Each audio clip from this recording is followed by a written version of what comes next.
Galera, beleza? Vamos começar mais um bate-papo nosso com café. Desculpa aí, tá? Hoje tem café, tem cappuccino, Valeu. nós estamos na boa. Desculpa aí. Estamos muito bem. Não tem mais ninguém aqui na obra batendo, então vocês não vão escutar martelo para tudo que é lado. Deixa eu tirar isso aqui para não ficar tão feio, tão... Porque é rosa, né? Nós estamos enquadrados? Hã? Nós estamos enquadrados? Estamos enquadrados, eu estou quase em Tem redondos. problema com rosa? Não, Eu tem de não. rosa. Eu adoro rosa. É por isso que você mandou o vídeo de cinza? Estamos quase redondos, mas estamos enquadrados sim. Ótimo, beleza. Toca o barco. Vamos falar o que hoje sobre salvação, né? Hoje eu estava conversando aqui em off, fiz um debate... Vou falar em conversa em off, ele tá me pegando toda hora nesses off. Vai ficar top o nosso off. E daí que veio a motivação do nosso bate-papo. Essa semana eu fiz um debate na televisão e falamos sobre doutrinas, sobre a predestinação, sobre o livre-arbítrio, mas aí tocou num ponto que eu acho que é interessante, que eu não vou perder muito tempo, que falou sobre a salvação. Perdemos a salvação, não perdemos a salvação? A questão do livre-arbítrio toca diretamente na questão da salvação, porque se você tem a livre escolha, não é a livre agência, pronto, você não pode ser salvo.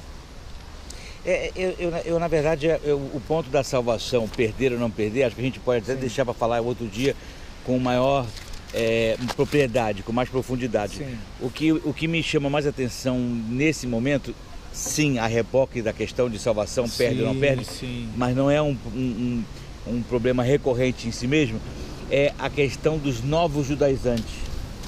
A maneira moderna de se impor o conceito judaizante, de requerer ou impor aos outros um tipo de comportamento que atenda àquilo que a gente imagina ser necessário para garantir ser salvo. Uma coisa meio maluca, mas essa é a verdade. Maluca, mas é histórico, bíblico, né? Eu acho legal que a gente comece os temas do zero, né? Então, vou te falar uma coisa que até também já falei uma vez, não aqui.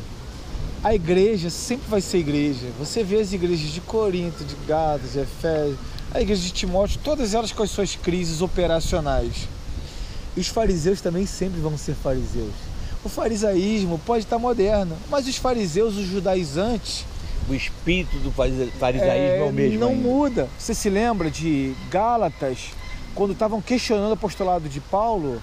Quem eram? Eram os colegas da igreja dele, lá de Jerusalém, que foram lá aplicar regras do judaísmo. Hoje... E para se sentirem com autoridade sobre ele, requereram dele qual era a legitimidade do seu apostolado. Exatamente, a legitimidade, a circuncisão, o operacional do judaísmo estava sendo inserido dentro das igrejas. Não é nenhuma grande novidade, basta nós olharmos clinicamente para as igrejas. A igreja continua sendo igreja. E os fariseus também continuam sendo fariseus. E os judaizantes continuam sendo judaizantes, agora com termos diferentes, mas requerendo praticamente requerendo as mesmas coisas. Porque o que eles fazem na verdade?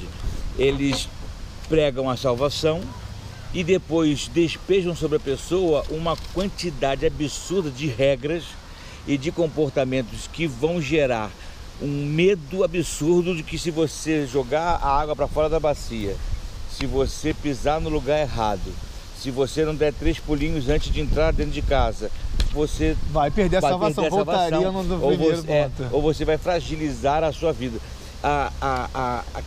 Quando Paulo fala que a graça nos leva à salvação e é ela que nos sustenta, ele fala isso no capítulo 5 de Romanos, versículos 1 e 2, ele está querendo dizer o seguinte: a graça não só nos salva, como nos mantém. De modo que não é nada que eu faça ou deixe de fazer, mesmo depois de salvo, que vai me fazer manter-me salvo ou deixar-me de estar salvo. É uma grande diferença. Deixar-me horrível, mas tudo bem. Existe uma grande diferença entre você ser salvo e não ser pecador. Paulo, quando escreve também a Gálatas 5:1, Gálatas 5:1, né? Foi para a liberdade que fomos chamados. Não vamos tirar, não. Vamos deixar as gafes. Foram para a liberdade que fomos salvos, fomos chamados. Não andei mais de novo escravos do pecado. Ele estava escrevendo para uma igreja, para os salvos, e estava falando sobre a escravidão do pecado. Opa, salvos, pecadores, o judaísmo não aceitaria isso. Porque a questão operacional, eles tentam impor uma condição inatingível, ou seja, voltamos à lei. Na verdade é o seguinte, é o velho É o velho pensamento, a necessidade de garantir-se por si só, de se garantir por si mesmo. Ou seja, nada mais é do que eu tenho que fazer por mim. Eu preciso efetivamente realizar alguma coisa da qual eu diga, eu sou merecedor.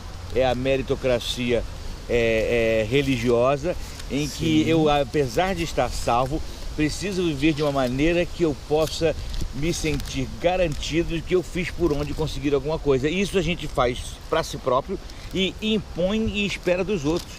Então, esse é uma maneira de judaizantes moderna, né? A modernidade judaizante, que na verdade enche a cabeça dos cristãos novos, dos novos convertidos, e eles vão se sentindo cada vez mais necessitados de um comportamento completamente probo e não é que seja inatingível, mas impossível num primeiro momento, porque é um processo de santificação, misturando a santificação com a salvação. O processo de santificação é perseguição dos santos. E vamos perseguir isso a vida toda. Santificação, a gente vai buscar fervorosamente toda a nossa força essa condição. A santificação pela qual ninguém verá Deus se não tiver é aquela que nos é dada por Jesus quando nos justifica.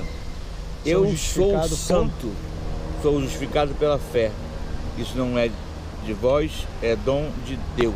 Eu fui justificado pela fé. Na verdade, sou justificado pela graça, mediante a fé. Obrigado, helicóptero. Papai Noel está chegando, gente. Bom, só para concluir, se você quer se gloriar, meu irmão, glorie-se em dizer que conhece a Ele.